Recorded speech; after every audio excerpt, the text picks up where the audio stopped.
How was gold made in ancient times? The answers coming up.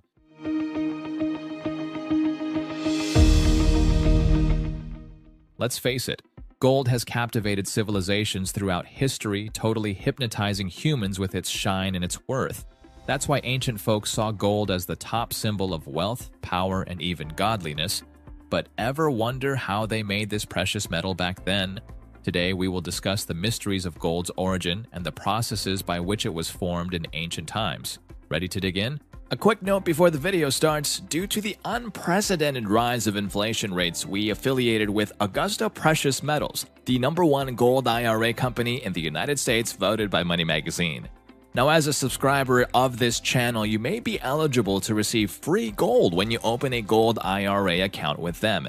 For more information, check out the link in the description box below where you can grab Augusta's free Gold IRA guide, or you can simply call them at 833-989-1952 and their team will answer your questions. Again, that's 833-989-1952.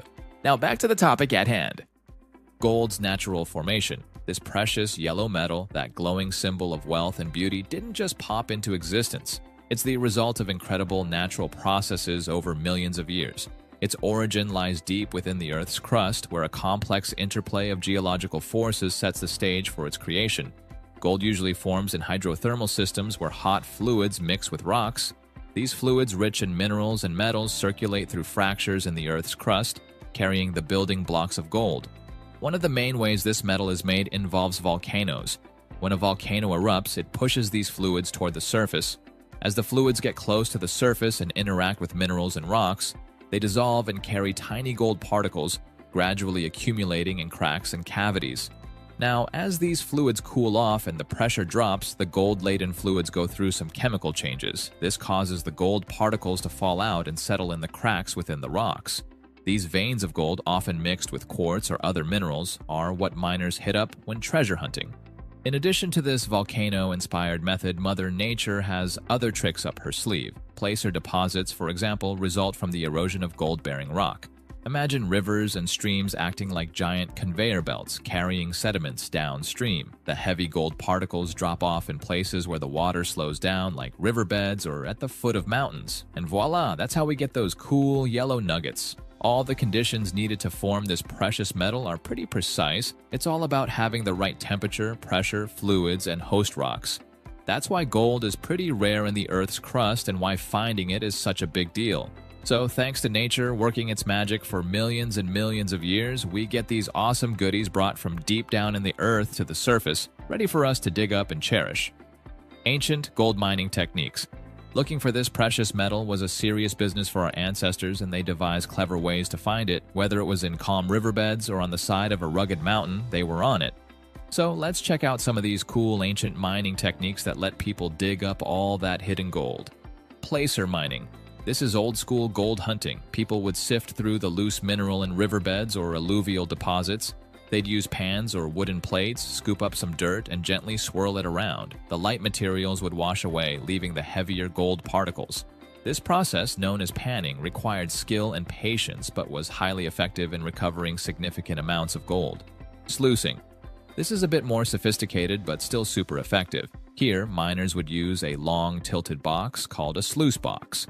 They'd redirect some water from a river or stream through the box. The water would wash away the lighter dirt, and the heavier gold particles would settle into ridges in the box. Then they could scoop out the gold. Rocker box. Also known as a cradle, the rocker box was a big hit with gold miners back in the day. It was a wooden box set on rockers so it could move back and forth like a baby's cradle. Miners would shovel dirt and gravel into the box, and the rocking motion and water would wash away the lighter sediments, leaving the gold trapped behind some riffles at the top.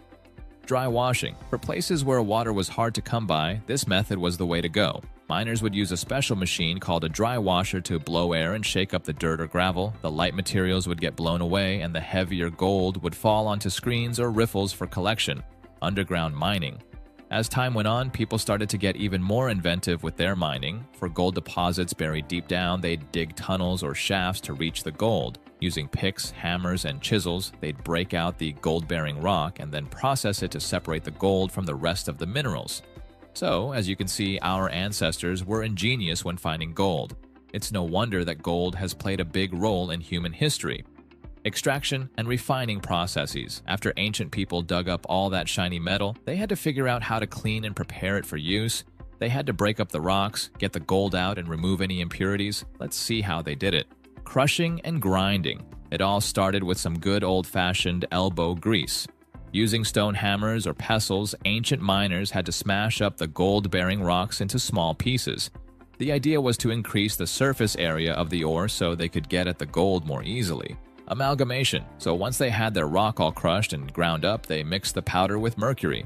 Yeah, you heard right, mercury. It sounds dangerous, but it was effective. The gold would bond with the mercury, creating this compound that was easier to separate from the rest of the minerals in the ore, especially the tiny gold particles that could have been missed otherwise. Smelting. Now the smelting was the next big step. Here, miners aimed to separate the gold from the rest of the impurities. So they'd heat the gold-mercury mixture, causing the mercury to evaporate and leave behind the gold.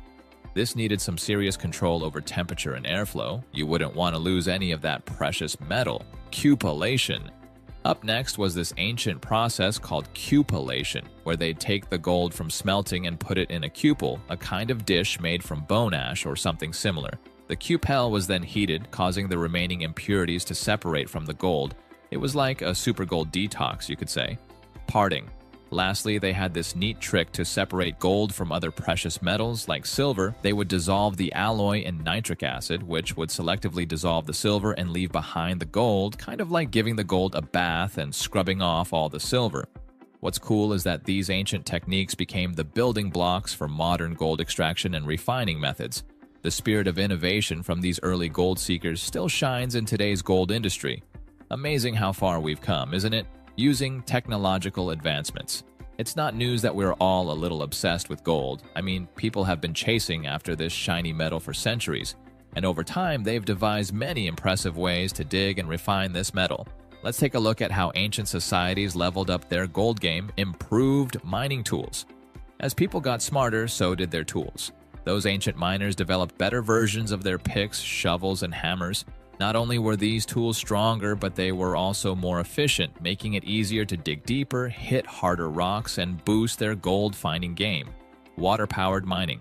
People started to use the power of water to their advantage. They came up with smart ways to use flowing water to get at the gold in riverbeds and alluvial deposits. Imagine canals, ditches, and sluices that moved water around to wash away sediment and uncover the gold-rich mineral underneath. Talk about making a splash, fire-setting techniques. Have you ever tried to get a stubborn lid off a jar? That's what ancient miners were dealing with, but with hard rocks instead of jars. They'd heat the rock face with fire, then cool it down quickly with water. This caused the rocks to fracture, making it much easier to get at the yellow goods inside. Improved extraction processes. Humans got really good at getting gold out of rocks and minerals. They fine-tuned the way they crushed and ground up the ore, which made it easier to release the gold particles.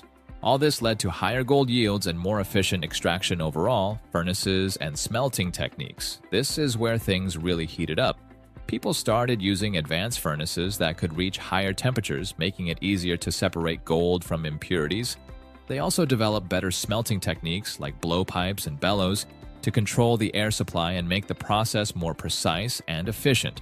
Alchemical knowledge. Don't forget the ancient alchemists.